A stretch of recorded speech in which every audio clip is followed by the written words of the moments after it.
వైద్యం విద్య అనేది ప్రభుత్వాల యొక్క ప్రధాన బాధ్యత అన్నటువంటి మాటని మర్చిపోయి చంద్రబాబు నాయుడు గారు మెడికల్ కాలేజెస్ని పప్పు బెల్లాల్లా పంచిపెట్టడానికి పెత్తందారుల చేతుల్లో పెట్టి అది ప్రజలకి అందుబాటులో లేకుండా చేయటానికి చూస్తున్నటువంటి ఈ వైనాన్ని ఆంధ్ర రాష్ట్ర ప్రజలంతా కూడా నిజంగా ఏకకంఠంతో తిప్పి కొడుతున్నప్పటికీ కూడా సిగ్గు లేకుండా ఈ ప్రభుత్వం ఇంకా మంత్రులతో స్టేట్మెంట్లు ఇప్పిస్తూ పీపీపీ విధానం అనేది ఏదో గొప్ప విధానం, అది ప్రజలకి చాలా ఉపయోగపడేటటువంటి విధానం అన్నట్లుగా ప్రైవేటైజేషన్ని ఎంత బాగా కవర్ చేసుకుంటూ అదేదో ఒక గొప్ప తాయిలంలాగా ప్రజలందరికీ ఏదో మంచి చేసేటటువంటి అల్లావుద్దీన్ అద్భుత దీపంలాగా చెప్పడం అనేది నిజంగా సిగ్గుపడాల్సినటువంటి విషయం.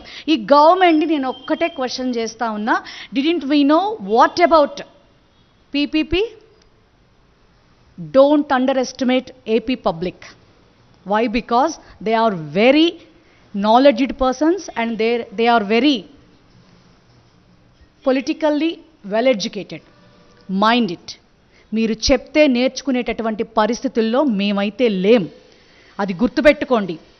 చేస్తున్న విధానానికి ప్రజల్లోంచి వస్తున్నటువంటి వ్యతిరేకతకి అన్ని పార్టీలు కూడా ఈ రోజున ఒక్క వైఎస్ఆర్ కాంగ్రెస్ పార్టీ మాత్రమే కాదు, ఉన్నటువంటి ఆంధ్ర రాష్ట్రంలో ఉన్న అన్ని పార్టీలు సైతం ఏకకంఠంతో ప్రజలతో మమేకమై రోడ్ల మీదకొచ్చి మీరు చేస్తున్నటువంటి ఈ ప్రైవేటైజేషన్ అనేది చాలా రాక్షసమైనది అని చెప్పని ప్రతి ఒక్కళ్ళు గొంతెత్తి మాట్లాడుతూ ఉన్నా కూడా ఈ రోజున అసెంబ్లీ సెషన్లలో అసెంబ్లీల సాక్షిగా కూడా నిస్సిగ్గుగా మాట్లాడుతూ ఉన్నారు అంటే నిజంగా ఈ ఆంధ్ర రాష్ట్ర ప్రజలు ఈ కూటమి ప్రభుత్వాన్ని చూసి వాపోతా ఉన్నారు. నిజంగా ఆశ్చర్యపడాల్సినటువంటి విషయం ఏంటంటే, వేల కోట్ల రూపాయలు విలువ చేసేటటువంటి 895 ఎకరాలు ఉన్నటువంటి 17 మెడికల్ కాలేజీల యొక్క ప్రభుత్వ ఆస్తిని ఈ రోజున ఏ హక్కుతో ఈయన గారి జాగీర్ అనుకుంటున్నారా అని ప్రజలు మాట్లాడుతూ ఉన్నారు. చంద్రబాబు నాయుడు గారు మిమ్మల్ని ఏ హక్కుతో మీరు ప్రైవేటైజేషన్ చేయడానికి, లీజులు ఇవ్వడానికి, మీ జేబులు నింపుకోవడానికి ప్రయత్నిస్తున్నారు అని చెప్పని ప్రజలందరూ కూడా ప్రశ్నిస్తూ ఉన్నారు. వాళ్లతో కలిసి వైఎస్ఆర్ కాంగ్రెస్ పార్టీ ఈ రోజున పెద్ద ఎత్తున పోరాటాలు చేస్తూ ఉంటే మరి ఫేక్ ప్రచారాలు చేస్తోంది, ఫేక్ పార్టీ అంటూ మాట్లాడటం మీకే చెల్లుబాటు అయిపోతోంది. ఒక్కటైతే గుర్తుపెట్టుకోండి, మీ కౌంట్ డౌన్ అయితే మాత్రం స్టార్ట్ అయిపోయింది. ఎందుకంటే మీరు ఇంకా మీకు మీ యొక్క పీరియడ్ అనేది భగవంతుడు ప్రజలు ఇచ్చినటువంటి ఒక గొప్ప అవకాశంగా మీరు భావించకుండా మీరు వచ్చినప్పుడల్లా ఏదో ఒక ప్రభుత్వంలో ఉన్నటువంటి ఆస్తుల్ని ప్రైవేటైజేషన్ చేస్తూ మీరు తీసుకునేటటువంటి భయంకరమైన నిర్ణయాల వల్ల నిజంగా ఆంధ్ర రాష్ట్రం ఎంత నష్టపోతోందో మరి నిజంగా మళ్ళీ మీరు డైనమిక్ లీడర్ అంటారు, విజనరీ ఉన్నటువంటి లీడర్ అంటారు. ఎటువంటి దేశాల్లో అయినా ఎక్కడైనా ఎట్టి పరిస్థితుల్లో వైద్య రంగాన్ని, విద్యారంగాన్ని ప్రభుత్వమే నడపాలి అనేటటువంటి విధానంలో మరి ఏ స్టేట్ అయినా ఏ యొక్క దేశమైనా ఉంటుంటే ఈ రోజున అందుకు విభిన్నంగా చంద్రబాబు నాయుడు గారి శైలి ఈ విధంగా ఉండటం ఆంధ్ర రాష్ట్ర ప్రజల దౌర్భాగ్యం.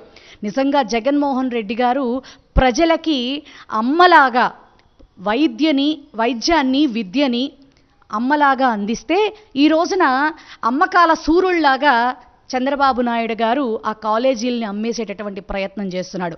వీటిని ఖచ్చితంగా మేము ఎదుర్కొంటాం. ఎక్కడికి వెళ్ళిపోయారు పవన్ కళ్యాణ్ గారు? ఓజీ సినిమా సెలబ్రేషన్స్ బాగా జరుగుతూ ఉన్నాయా?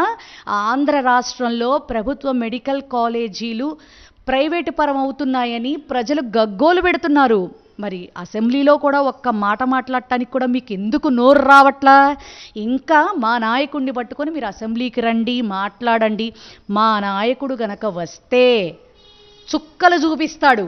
మీకు దమ్ముంటే ఏ విధంగా అయితే ఆయన కేసు వేశారో ఆ కేసు దానికి మీరు సమాధానం చెప్పి మీరు ప్రతిపక్ష హోదా ఇచ్చి ఆయన్ని ప్రతిపక్ష నేతగా మీరు ఆహ్వానించండి.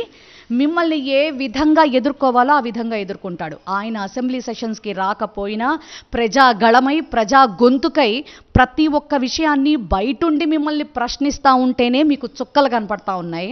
అసెంబ్లీలో శాసన మండలిలో మా ఎమ్మెల్సీలు మిమ్మల్ని డైరెక్ట్గా అక్కడ ఎదుర్కొంటూ ఉంటేనే మీకు చెమట్లు పోసేస్తూ ఉన్నాయి. ఇంకా మమ్మల్ని పట్టుకుని మీరు క్వశ్చన్ చేయడం అనేది నిజంగా సిగ్గుపడాల్సినటువంటి విషయం.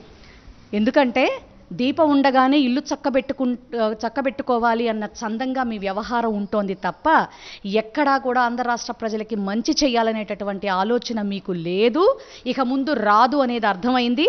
మీరు పీపీపీ విధానాన్ని మీరు వెనక్కి తీసుకునేంత వరకు కూడా మా పోరాటాలాగో, మేబీ అధికార మదంతో ఏదైనా చెయ్యాలని మీరు ప్రయత్నం చేస్తే మా నాయకుడు అధికారంలోకి వచ్చిన తర్వాత ఏ విధంగా ప్రభుత్వంలోకి తిరిగి మళ్ళీ అన్ని కాలేజెస్ తీసుకుంటానని చెప్పారో అది ఖచ్చితంగా జరిగి తీరుతుందని స్వీట్ వార్న్ చేస్తున్నాం.